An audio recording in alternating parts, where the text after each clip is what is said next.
From shooting poison from a bow to literally printing out weapons, here are 15 things that you didn't know about Moco. Did you know it was impossible to beat Moco? That's because it took 1 million XP to go from level 29 to level 30. But the developers soon changed this to say that you had finally completed the game. Speed Shot is one of the most dominant weapons in Moco right now, but it wasn't always called the Speed Shot. In the beta, it was called the Very Long Bow, and on its fourth attack, it would release an area of effect poison, which will also slow down enemies. Once you hit Elite Hunter in Moco, you'll be able to collect smart rings that can boost your speed, damage, and healing, but they weren't always called smart rings. In the beta, they had a temporary item called Energy Cores, and very similar to rings, they will boost your damage, speed, and healing. The Vitamin Shot is one of the most used gadgets in Moco today, but it wasn't always called the Vitamin Shot. In the beta, it was called the Turbo Pills. There were no changes added to the gadget, and it was just a rename. In the beta, to collect weapons, you needed to unlock blueprints. Once you obtain these blueprints, you can go to the printer and print these weapons out. Did you know weapons had rarities? There were only 2 legendary gears, one of them being the Very Long Bow and the other one being the Chicken Stick. The Chicken Stick was very similar to the Wolf Stick that we have in the game today,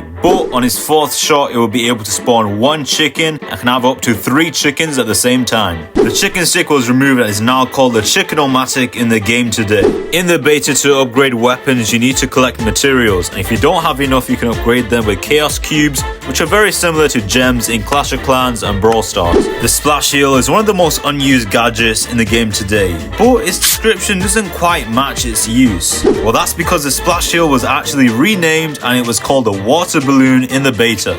We all know you can spend money to buy cosmetics and you can't actually boost progression. But what if I were to tell you in the beta there was actually an option for you to buy the Moco Battle Pass? It was called Moco Plus and it will reduce the amount of time for each mission, which in the current state of the game is called jobs, as well as increased amount of materials and XP and a loot magnet that collects all the loot for you. Did you know the developers are currently working on a smoothie system for when you reach Elite Hunter in the future? You'll have to blend them into a pulp and use them in-game for temporary buffs. The Toxic Spitter is one of the few bosses that we have in the Rift, but it wasn't always called the Toxic Spitter. In the beta, it was called the Poison Puddle boss. The Toxic Spitter wasn't the only monster that got a rename, because the charges in the current state of the game were actually called Frost Stompers in the beta. Did you know there were 2 passives that were removed? One of them being the Ace, which is very similar to the unstable laser that we have in the game today. The other passive that was removed was called the Dice, and it was very similar to the unstable lightning that we have in the game today.